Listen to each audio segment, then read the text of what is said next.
We're jumping over to our next session here. We have a group of agency leaders joining us today for our final session of DudaCon of, I guess, the second half of 2020. This is our second DudaCon of the year. So really excited to have this group with us. What we have in store for you today is a group, kind of just a panel discussion based off of kind of the state of agencies, today. How are agencies supporting small businesses? How are you scaling your agency? How are you dealing with, difficult economic conditions that are out there? Are you dealing with that in the first place? So we welcome your questions throughout this entire session. And I'm very thankful for everyone here that's joining us today. I would love to just start off with, a quick round of intros for the folks that we have here on our panel. So I'll go kind of across the top. Emily, if you want to jump in and just give a little introduction to yourself and who you work for, that'd be great. So I'm Emily Moore and the owner of Lingos, which stands for Linux, Google, Windows. We're an IT and marketing firm, and we're proud Duda and Google partners and serve small to mid-size businesses by helping to optimize, revitalize, and materialize their Google startup. Great. Manuel, you want to go next? Sure. Hi, everyone. My name is Manuel Gil. I'm originally from Spain, but I lived in Colombia and Latin America for the last 10 years now.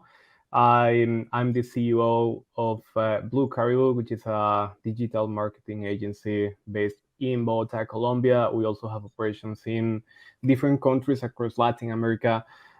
We've been focused in the last years in PPC and web design between other services.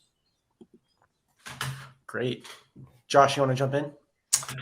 Yeah, thanks, Russ. I'm Josh Nymark. I'm the creative director and co-founder of Fixate Media. I got into this business in 1998. That's when I built my first website. We founded Fixate in 2010, and we're very fortunate. We've grown to a team of 15 now. So, that's great. Yeah. Brian? Hi, everybody. I'm Brian Lewis, founder and CEO of WebAct. We are a Duda fulfillment and custom build solution partner. Great. And finally, Julie. Hi, everyone. I'm Julie Page. I'm with DevelopMark. Our fearless leader, Ruan, was in the last session, but we are a company that serves small to medium-sized businesses across the country with web design, ongoing SEO, and digital advertising. Great. So really appreciate you all joining and being here today. I would love to just kind of start off the conversation with a very general question of, what are you guys hearing in the market from your customers? Where are they needing, the most support today? What are you guys having to do that's different than you might have had to do a year ago or 2 years ago? That's out there. Feel free to jump in and answer the question if you have any thoughts. So I feel like it's really a lot of the same. At the end of the day, clients are looking for something that delivers results. They're looking for clients, and that landscape hasn't changed much. Okay. But there's been a lot of opportunity presented, even in what we're doing right now. Right? We're doing a lot more online. It's opened up more opportunities for everyone to grow their business in different ways. So needing to be creative and coming up with other lead flows for clients to gain more customers. Do you, Emily, I'll kind of follow up there. Do you feel that, the clients, your customers, they're expecting more from digital in some ways, where they're expecting more leads and more traffic and more, kind of more of their marketing spend is moving online as compared to, previously offline spend? Or is it, and I guess the end consumer, from your experience, are they expecting to interact more in a digital way with businesses? Yeah. Absolutely. The end user is expecting to understand who they're supporting. I mean, I'm even seeing the end user looking for companies who are really big on social impact, right? Right. What are you doing? Why am I buying from you? So really telling that story has become crucial, even more so. Yep. And yes, absolutely. People are expecting more. And with customer service, I think we've all experienced that, unfortunately. Customer service is lacking, right? But we expect it, especially when you're a small business or medium-sized business that's paying an agency to deliver results. Yeah. Manuel, you want to jump in, or Julie? Yeah, sure. Yeah. Well, I've seen changes and I've seen the industry evolving very quickly lately. Maybe because of all the privacy changes that have been happening over the last years. Also because of the automation. As I said before, we work a lot with PPC. It has changed. I mean, the landscape has changed a lot over the last maybe 2 to 3 years. Let's say like 4 or 5 years ago, as an agency, clients were expecting us to execute their campaigns, and that was it. That was pretty much it. And if the campaigns were working, everything was okay. Right now, because everything is getting easier, they can put there like some ads. I mean, some images, some keywords, how it works. So they are not expecting that kind of execution any longer. They are now expecting much more strategy, much more consultancy than before. So as an agency, that's very challenging because the team members have to learn about business. They have to learn about legal stuff. They have to learn about development, how to integrate what platform with the other one.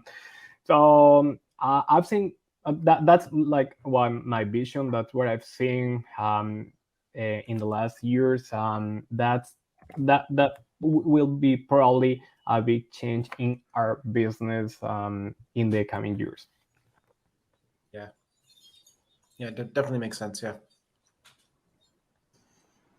I would say something that's changed, it's probably not just changed in our industry, but across industries, is now because people have access to so much information, they don't seem to, I don't want to say trust as much, but they're, looking up information themselves. They feel like they know what's going on. And so they'll come to you and say, well, why didn't you do this? I saw an article about this, or, not really understanding that might not be the best strategy for their business. And so everyone's an expert now. And I feel like that just happens when a tool or a product becomes more mainstream.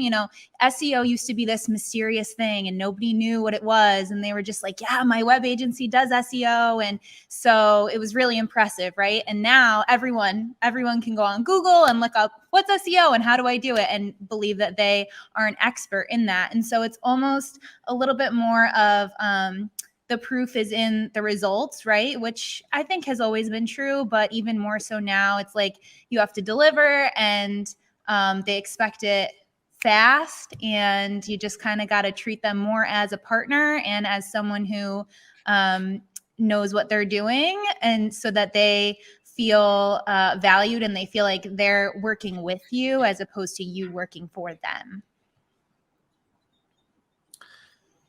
Interesting. How do you? I think it's a great point that consumers they're much more willing to dive into those details and try and be part of the process and look at what are the best practices, and they'll read here's the 5 things you need to consider type of list for SEO or whatever. How do you build that trust? Because you come in as an agency and you really do know your stuff, and consumers may be a little uneducated. They might not really have the full picture. How do you build that, and how do you respond to that? Because I think that can be a difficult challenge when somebody's kind of pushing back of like, oh, I can do that on my own, or I know what I'm doing, just let me do it.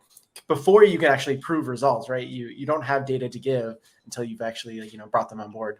Yeah, I mean, I think it's always good to have kind of like a case study on deck of what you've done for a previous client. Ideally, It would be a client that's in the same industry or kind of scope of work as the one that you're talking to. I mean, at the end of the day, people can choose to work with you or not, right? So it's like, how much time do you want to spend convincing someone that you're the right agency for them? And how much time do you want to just spend working for your clients that appreciate what you're doing? So, everyone I think has to assess that client relationship and kind of see the red relationship flags from the beginning, and decide whether or not that client's going to put their trust in you and appreciate your services, or if it's just maybe better to move on. Another good angle is referral partners, because it's a warm lead. They're already hearing from somebody that you've done an incredible job. And honestly, that's about 95% of our business. So That's great. Wow. yeah. That's huge. Josh, how do you build trust with your customers when either, onboarding them or keeping them happy in the long term? Yes, and I agree with everything everyone said so far, by the way. I might add one thing, but we as an agency have always been incredibly transparent, from our pricing to our process to letting our clients work directly with everyone on the team. And we've always put that kind of at the forefront of importance in our agency. So for us, that's a huge part of it. I would also say, I personally, as the creative director, still have a pretty heavy hand in directing all projects. And so, clients know that I'm involved. Clients see me pushing back on my team. Clients see me, doing this. So I think that all lends itself to that. And then I think, following up with your clients and making sure that they're happy a month later, 3 months later, not just to upsell them, but so that they know your agency is there to take care of them and they made a good choice and that they don't have any remorse over the whole process, essentially. Yeah, that's really interesting. So I'm gonna kind of pivot to another question here.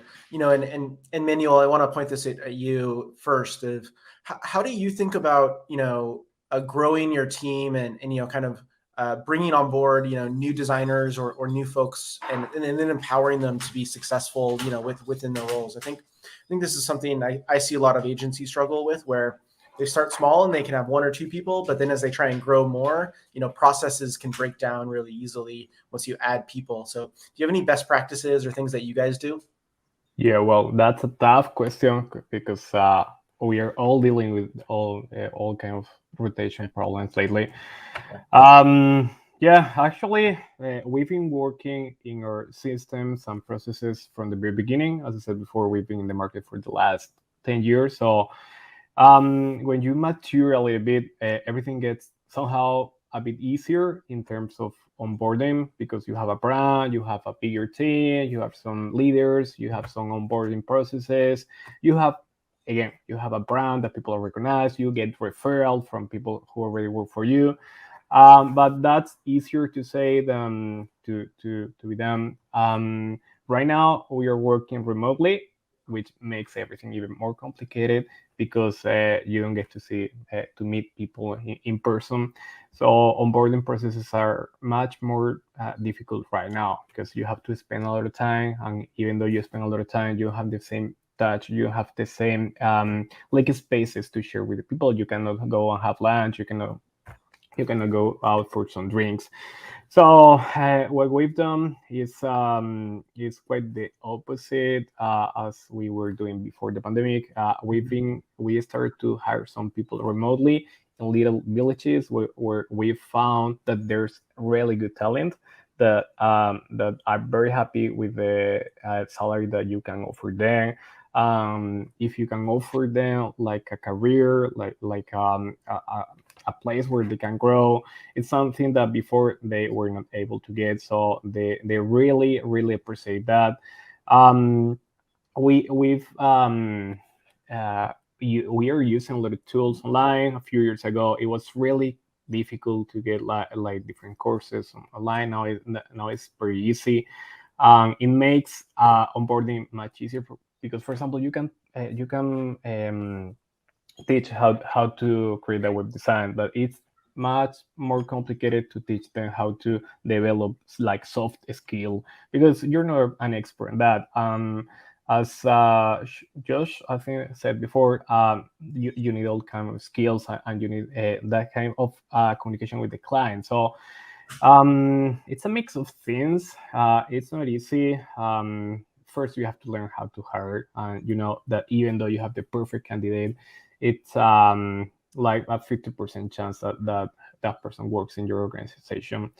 Even though it's perfect candidate, you know that you're probably making a mistake with hiring that person.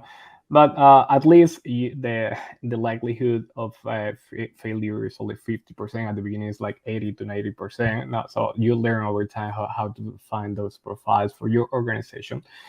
But yeah, it's a little trial and error, and a little learning, a little a lot of processes working on that. So that's as I said at the beginning, it's a really tough question that everyone has to figure out. There are a lot of best practices, but you have to really understand if those practices apply to you or doesn't apply to you. Yeah, absolutely. Anyone want to jump in there? I agree. You know, a big part of what we do is as many automations as possible. Yep. And when we're hiring, we always offer the opportunity that if you show up and act like an owner, that there's ownership opportunity. And that's really been a huge win for us to figure out who the right candidates are. Because collectively, I'm not any different than any of my 25 people. Yep. I can make a bad decision today that can rock our entire company. Anyone can. So we have to think about making decisions that are going to be for the benefit of all and for our clients mostly. And the other thing that we really put out there is it's very simple, but if we put food on our client's table, they're always going to put food on our table. So that's the focus. Yep. So, but I agree with a lot of what Manuel said. And Emily, just to pull on a thread there, you know, is your main technique for, you know, empowering your employees, is it saying like, hey, like you act as an owner and we're gonna, you know, bring you back in? You know, what are other things that you do to try and empower your employees and, you know, push them to make the whole company better? Really, honestly, it's figuring out we can all do a lot of things, but Yeah. what is the thing that gets you out of bed every single day? Yeah. Because I want to make sure that there's passion. And hiring for passion over skill, sometimes it's pretty interesting how that plays out, because you can really foster that in somebody if they love what they do. Yep. And the energy is infectious too. So that's really what we focus on. And, you know, at some point, right, there's going to be, maybe we just give shares or we give bonuses, but because there's different motivations as well. There's been a couple of people, they might be great, but they don't want to be an owner. The word owner scares them. Yep. So finding other avenues to pique their interest and we do personality tests as well. When people come in, just to kind of see who we're working with, we meet with the team one-on-ones, ask Yep. them questions. How are things going? Is there anything that you want to change? Yep. And we also value their input, because they might see things in the landscape that we're busy doing something else and it's, you know, completely went past us. So, you know, just having those conversations and team building sessions. Absolutely. Cool. I'm going to jump over to a question that Lori asked a few minutes ago here in the chat. And Brian, I'm going to point this at you first and would love other people to jump in. How do you guys handle clients who make requests that go against design best practices or design principles? And I don't think this has to apply just to design. This can be against SEO best practices. This can be against accessibility best practices. This can be against, you know, anything of how do you guide them in the right direction? Yeah, it's a good one. So we get that quite often, where we'll run into it where they're like, well, you know, we want a big video right up front. And we're like, you know, we can do that, but you're going to, you know, slow down the site. You're going to, you know, we let them know everything that's going to happen. And then it's really up to them at that point. So we tell them and we'll measure it for, you know, 3 months and see how it goes. And then I'll give you that data and then we can reevaluate.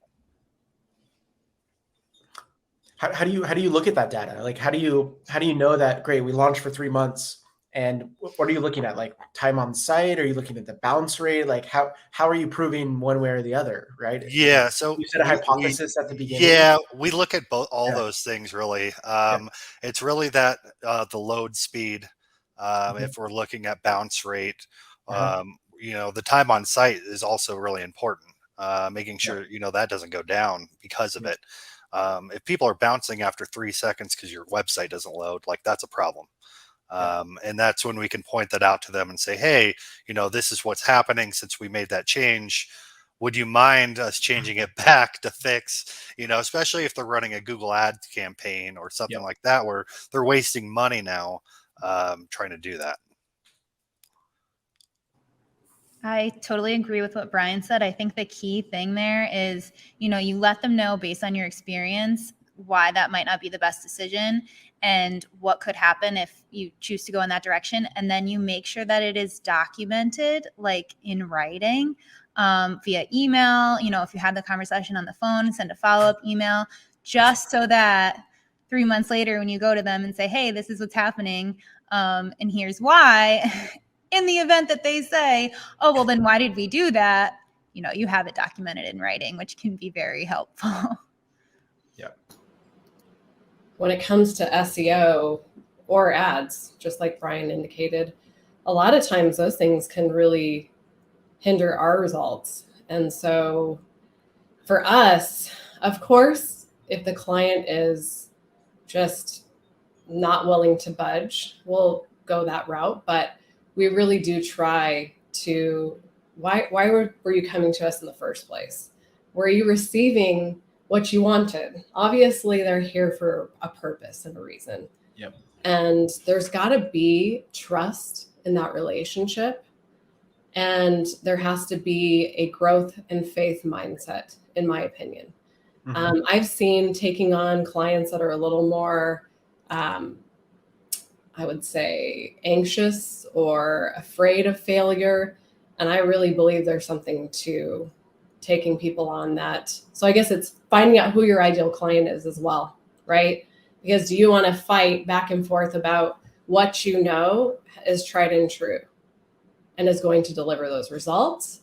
And ultimately, it's going to impact our delivery, and our delivery is going to impact the longevity of the partnership. Yeah. Manuel. Yeah. Yeah. For me, A/B testing is the answer for everything. It's like, okay, what do you want? This is version A. What do I recommend? This is version B. B. Let's compare. And once we have the results, we will make a decision. So that's like a more pragmatic approach to that kind of conversations. Yeah. Do you guys have any talk tracks or kind of like things that you highlight when you try and have that's a tough kind of mature conversation to have, of like saying, look, you hired me for a reason. You're hiring me for my experience, my knowledge, my expertise here, and you're really pushing me to do something that I think is wrong. Do you guys have any talk tracks around that? Because that can be a difficult conversation to have, especially people who are a little bit newer into the agency space. Do you have any kind of guidance there? It's a general question to anyone. Yeah. Yeah. I had a fun situation last month. I was in Quito in our office in Ecuador, and there's an expression in Spanish that when someone calls you, you say like Monday. Monday is like, tell me what to do. He was one of our consultants there in that operation, in that office. And the reaction of my partner, of my local partner, was, okay, wait.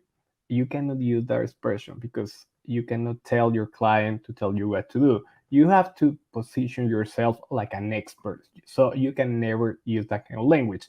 And that's only an example in English, but from that, you can really make a difference with your new hires. So if you help them to feel that they are empowered and that they are the expert, it's much easier to handle those situations.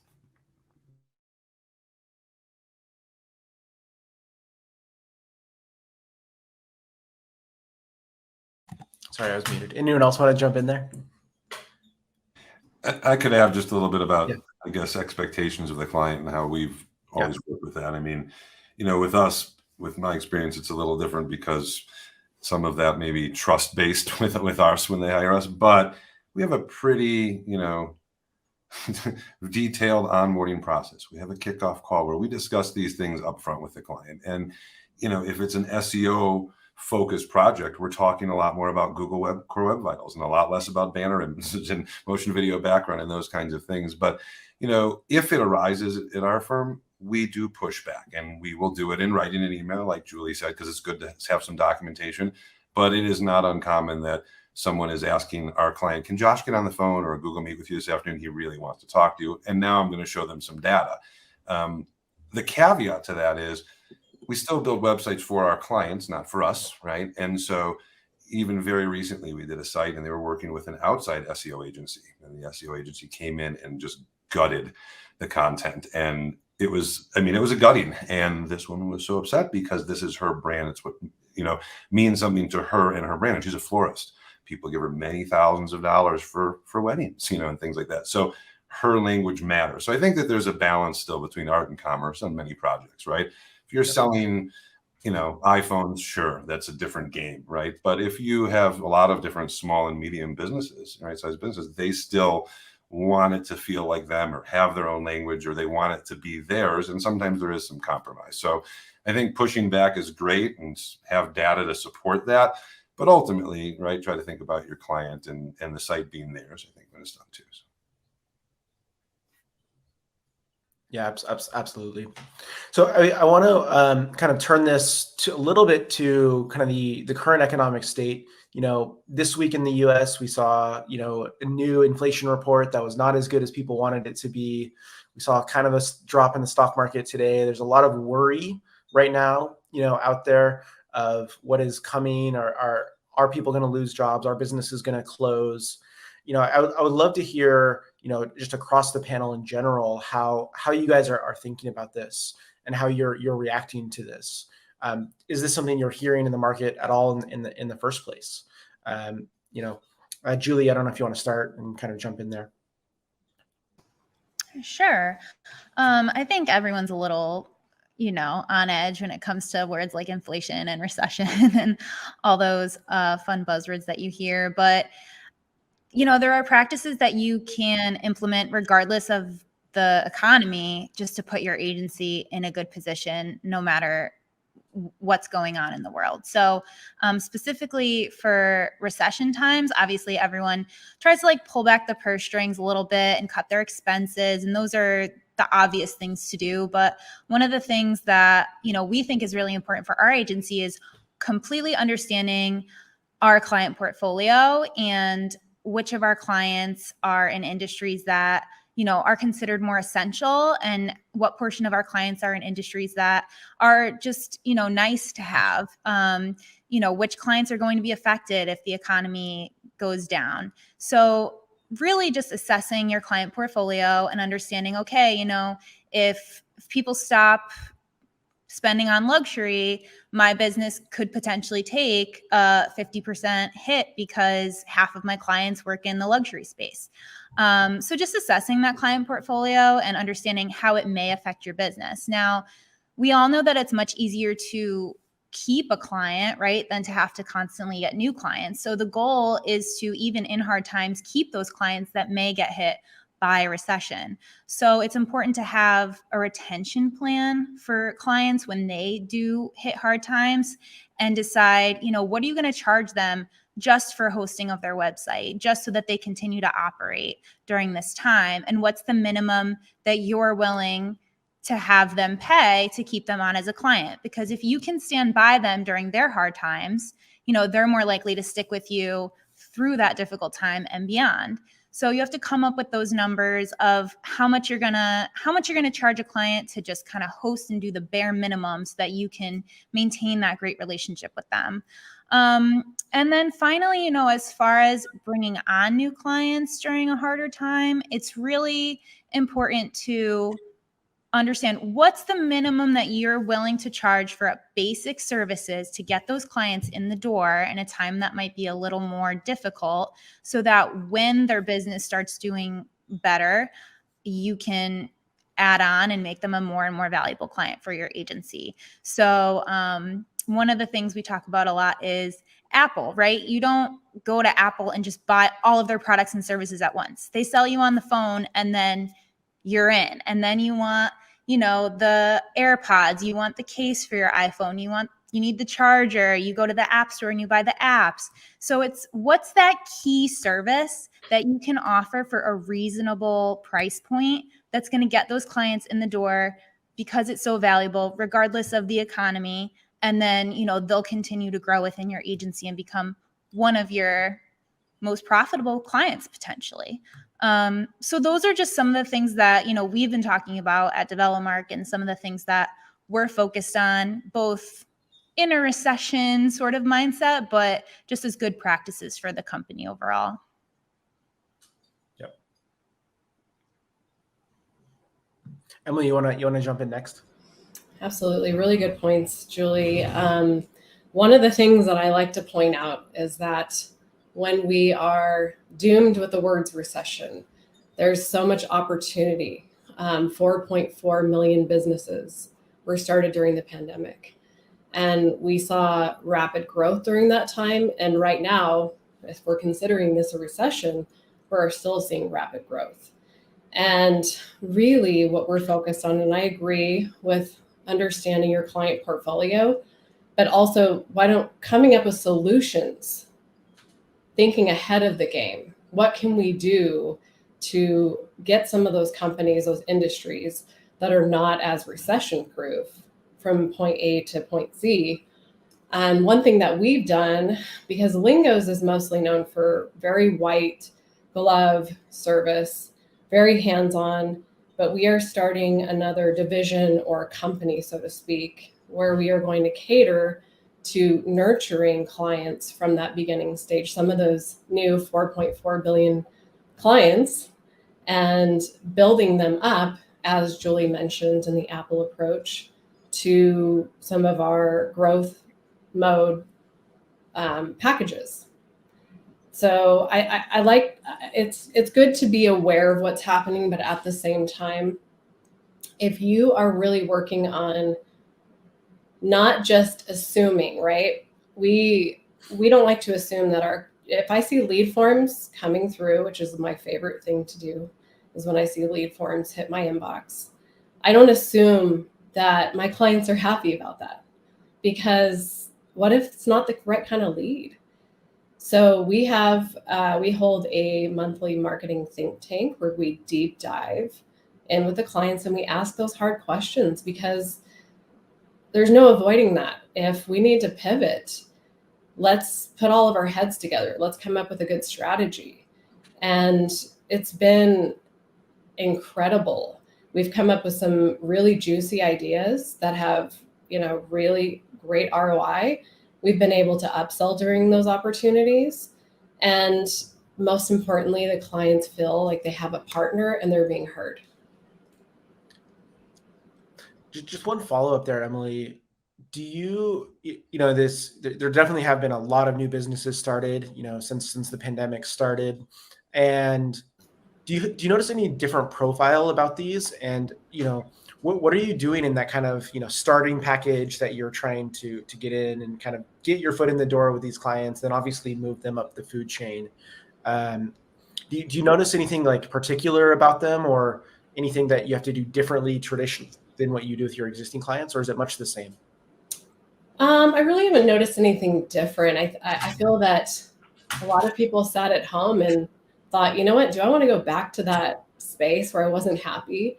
So if anything, they're in a happy space because they've made that leap of faith, and they're doing something to secure their future. And I can identify with that, as I've been an entrepreneur since I was 21 years old. So I love that thirst, right? And that buildup. It's so much fun.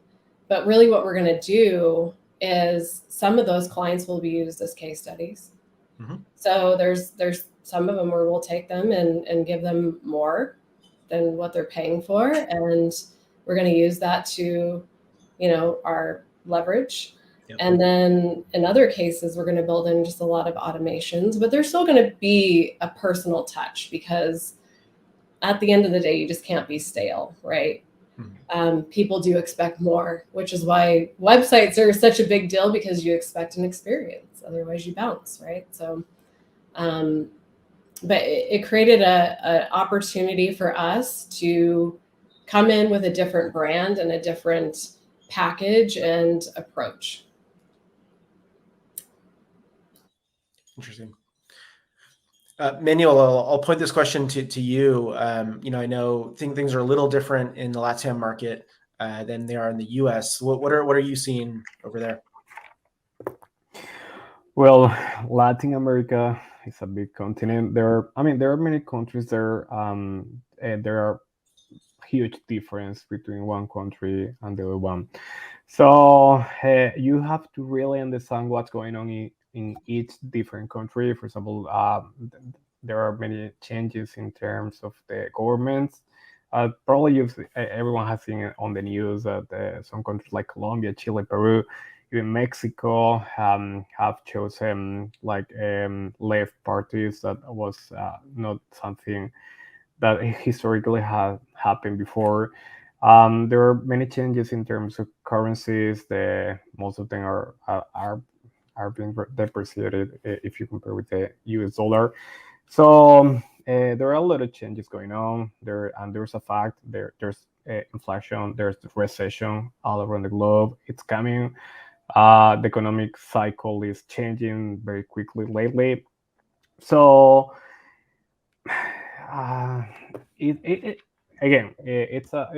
these are hard times.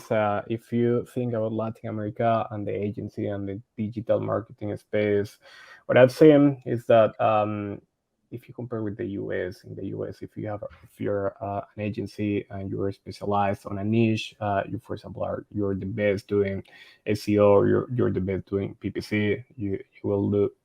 You'll be fine. But in Latin America, bigger companies or even SMBs tend to prefer more generalist companies that can manage pretty much all the services that they need. That's a difference. In terms of opportunities right now, if someone wants to expand to Latin America, they're gonna find a very tough market, because they are getting to a maturity in terms of digital right now, and there's a lot of competition there. But if you're thinking, for example, in outsourcing some of your of the work that you're doing, there you can get there are good companies. There are really good talent there, and it could be more affordable for some companies in Europe or in the US. So, if we want to talk about opportunities, that could be one right now, because all the devaluation and everything that has been going on lately. Yeah. Brian or Josh, do you guys want to jump in? Yeah. Go ahead. Okay. Sorry.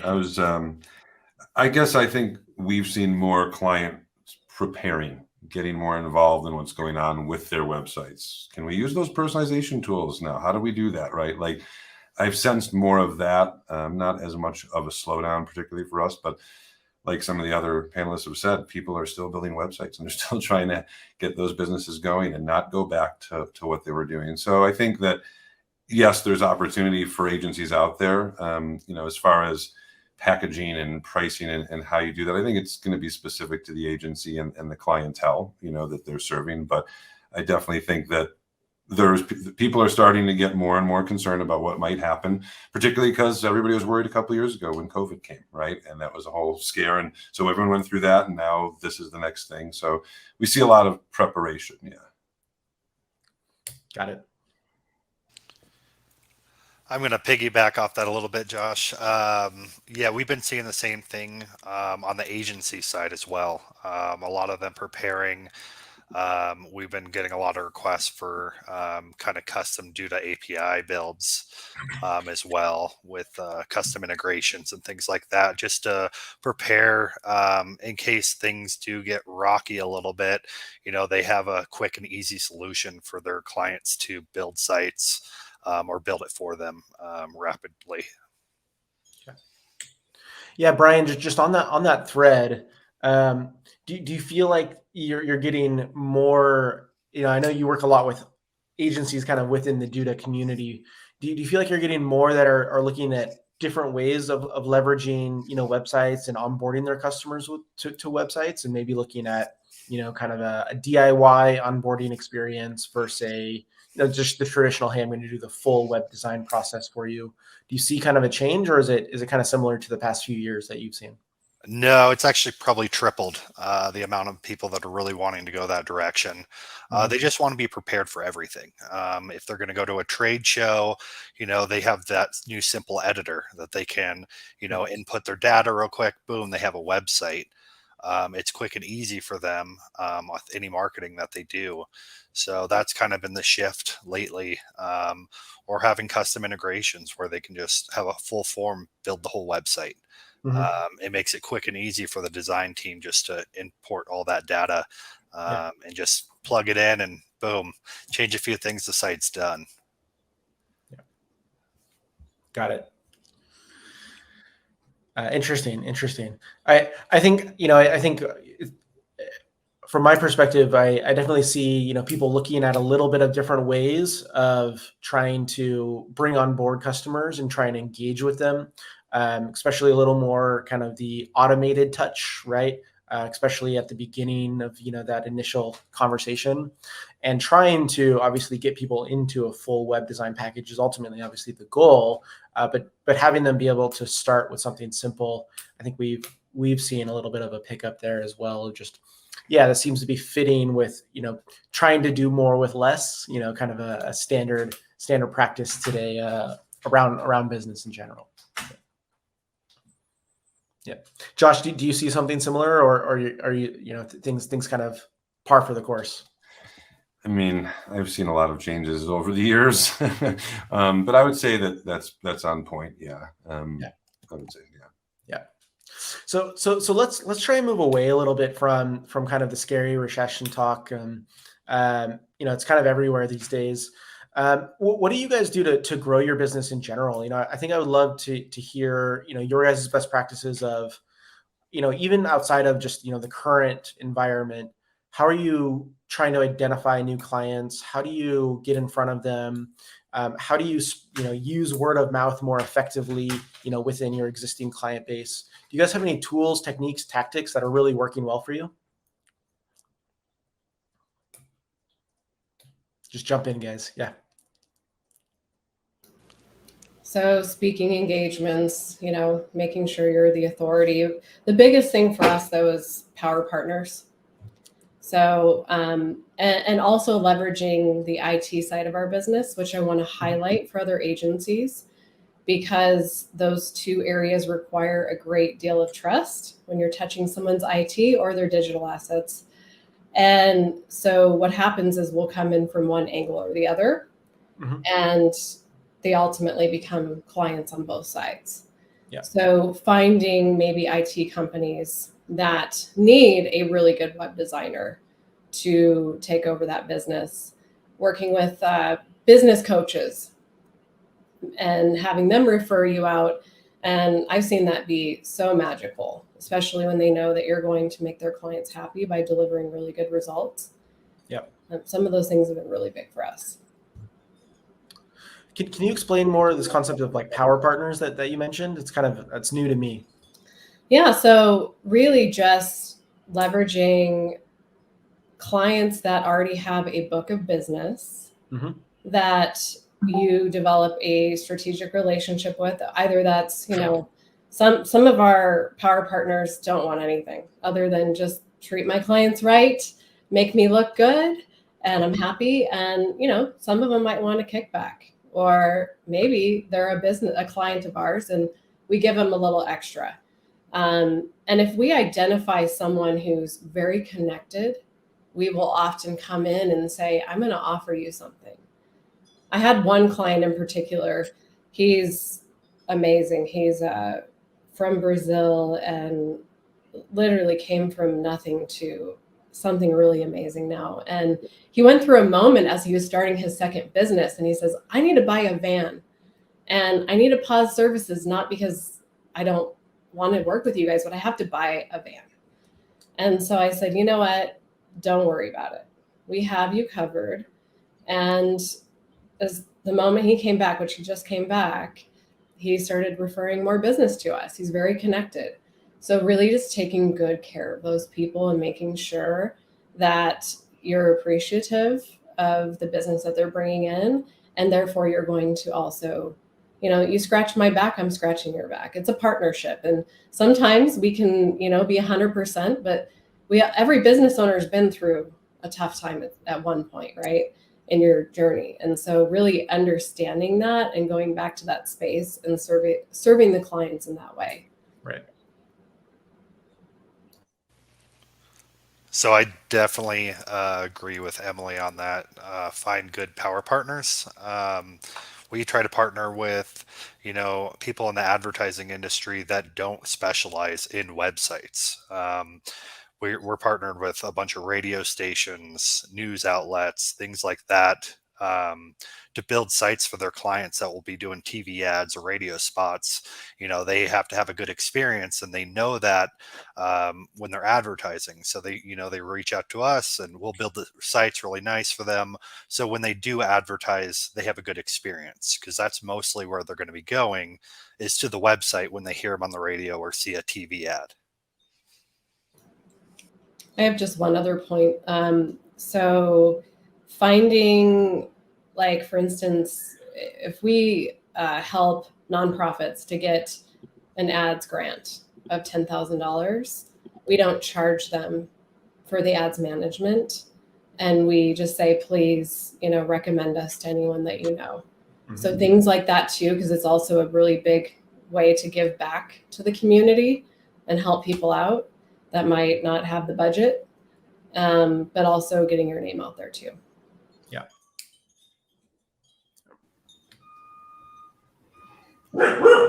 Yeah, I would completely agree. It's so funny because as much as we're all in the digital space and we're all concerned with, showing up at the right spot on Google and everything, the truth is that people do business with people they know, like, and trust. It all goes back to networking, and networking doesn't have to be going to an event and shaking hands with someone. It is about serving your clients, treating them like human beings, treating them well. And then, that having a good client relationship with one client is networking, because every person knows however many other people. So I echo what Emily said. It's all about, maintaining those relationships and developing those partnerships. You kind of want to take that client on a journey from just a customer to a partner. And you'd be surprised sometimes where those partnerships come from. So you kind of have to keep your mind open and never really count anyone out from being an asset to your business. We are pushing many more in-person meetings, even though we could do them online. But we've seen a huge difference with key clients, with key leads, that even though you could do everything online. But if you take the time to go to their office, or if they come to your office, it makes a huge difference. So over the last few months, we've closed really good deals in person. And there's something there that, even though you're going to spend a lot of time, it's worth it. I mean, you have to put your time into that.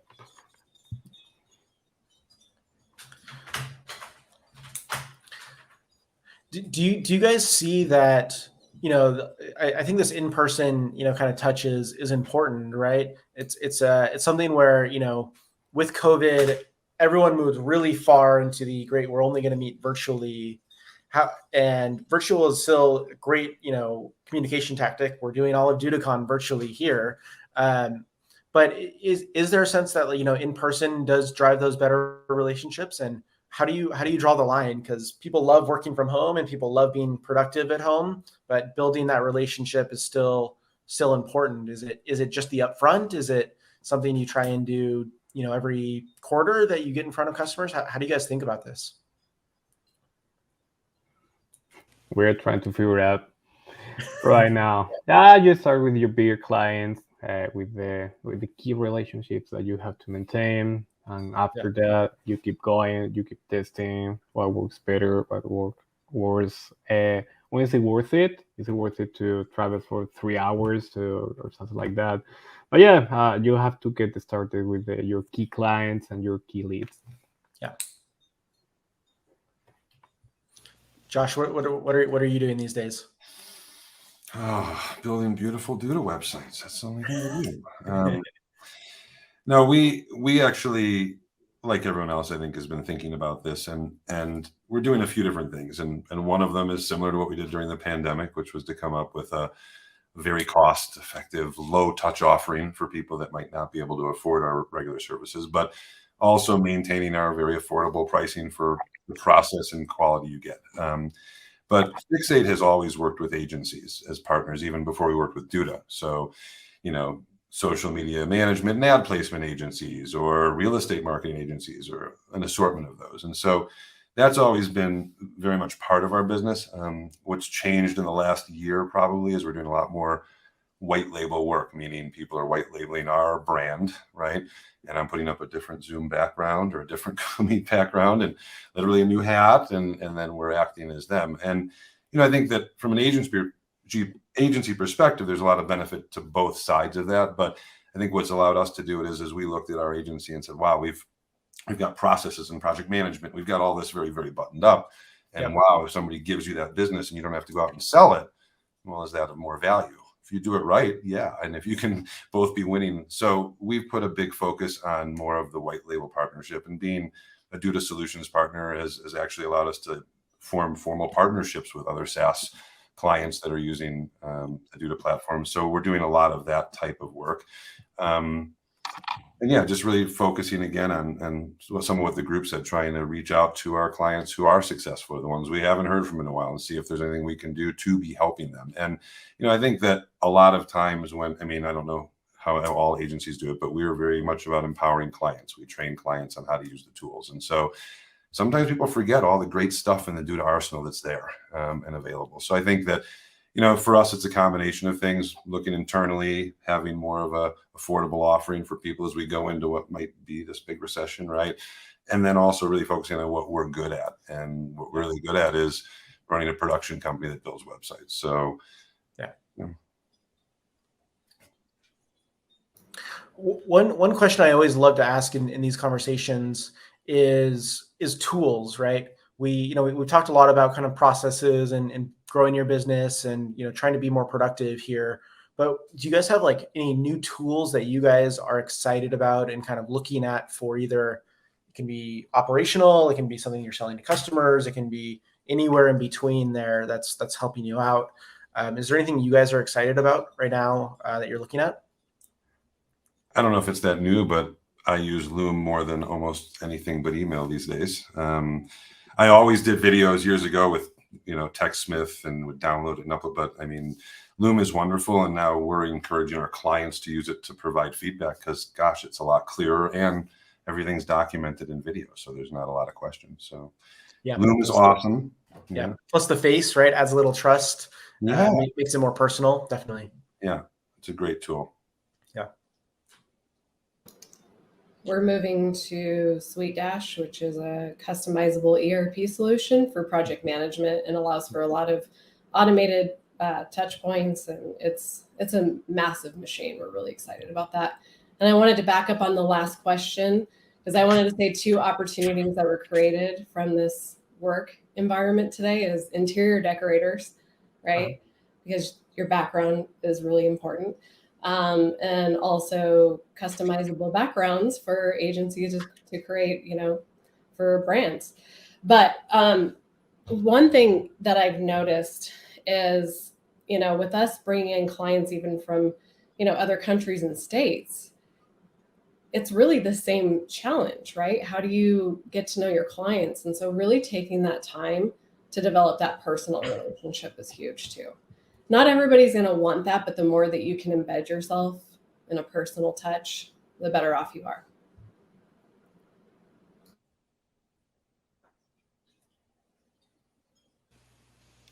Brian, any tools you're looking at lately? Yeah, always. So we're always building out new custom widgets for the platform. We're actually rolling out about 75 new ones on our store coming soon. So really excited for that. We're actually ended up rebuilding our site recently. So we're going to be rolling that out with the new site. Great. So pretty excited about that. Hopefully it's tools everyone could use. We're going to be doing a lot of free ones as well. Cool. Do you find that's a good a lead gen tool? I know a lot of folks within the Duda community, or especially more of the fulfillment side of Duda partners, they use those as a way to generate leads and generate kind of interest and get your foot in the door with another agency. Yeah. Well, we also see some widgets that we just don't see selling, that are really simple, but everybody needs it. So we always try to push those out so everyone can have it. They're like, oh, we'll buy this widget and then we'll throw on like 3 or 4 on their account, just because we think that they might need it, or something they had interested in already. And we're like, we'll just give it to you. We know that you could use it. If it's a Google Simple Map API or something like that, we'll just give it to them. How long does that take us really to build? So, we definitely try to help out the Duda community and make sure everyone has everything they need. Yep. Manuel, you want to jump in with some tools? Yeah. We've been working a lot with chatbots, but I mean, everyone knows about chatbots, but we've been working with chatbots for lead generations because it makes a difference. Because many times chatbots are for a bank, for an airline, or something like that, and they are supposed to answer every single question out there. But when you design a chatbot just for lead generation, it makes a huge difference. For example, we had a client; it's a really client. We were able to increase the number of leads by like 30% over a week after we launched the chatbot. So if you want to try or you want to improve the results in your lead generation campaigns, it's a nice tool. And we've been comparing numbers on different metrics, and we've seen that over 80% of the leads prefer some kind of conversation tool to get in touch with a business instead of a form. So that's also a very important trend that you have to keep in mind. Yeah. Great. Julie, anything that you guys are using now at DevelopMark that you're excited about? I'm the wrong person to ask that question to. I know our design team is always excited about a lot of things, but unfortunately, I don't have my hands always in the latest and greatest that they're diving into. So you caught me. No worries. So we have about 2 minutes left here to get some last questions in. I think I would love to just kind of pose this to the group, and feel free to just jump in and answer. But if there was one thing looking forward into 2023 that you're excited about, or that will help you grow, or will help you support your customers better, what would that be? What are something that you guys are looking to change or do going forward?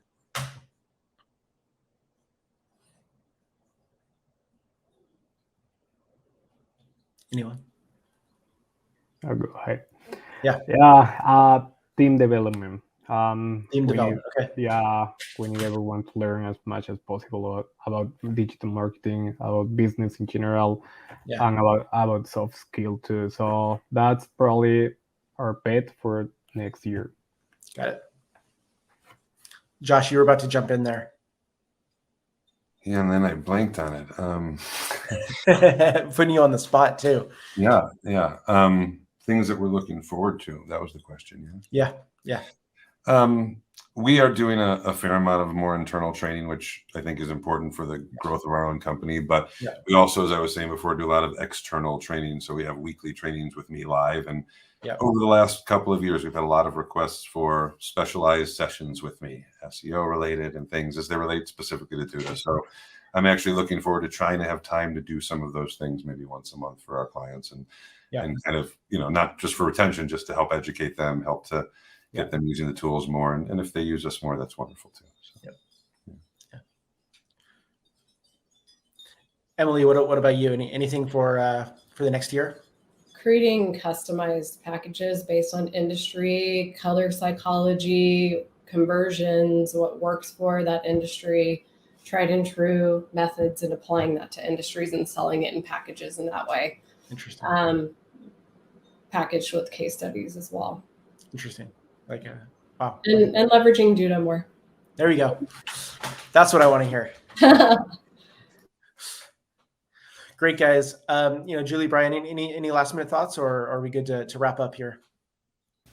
Yeah, I was just going to say I'm hoping to get a little bit more involved in the community by me.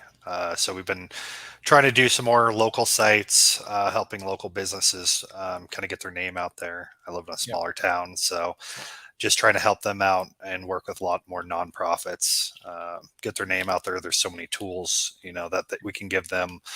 We can do the Google ad grants, and there's a bunch of different free tools that are out there for them to use to really get their name out there. And that's really our goal for the next year. Absolutely. Yeah, we're excited to just, continue watching Duda grow and seeing the new features that come out. For our agency, we have served all different types of businesses, and we're at a point now where we're starting to hone in and really understand what types of clients work best for us and what we want to be experts in. So, we're working towards really finding what verticals we want to work in. And that's been kind of exciting to strategize as a team, and we'll see where it takes us. Absolutely. Great. Thank you, everyone, for joining our panel discussion today. Love discussions like this. It's really, really insightful. Julie, Emily, Josh, Brian, Manuel, thank you so much for participating. And thank you, everyone, for attending DudaCon. This was a great 3-day event. We had a lot of great content kind of come through, and really appreciate all our speakers that came on and really helped Duda out with a lot of really good information. So thank you. And if you haven't tried Duda, try Duda. Go use our free trial, get started, and get your hands dirty.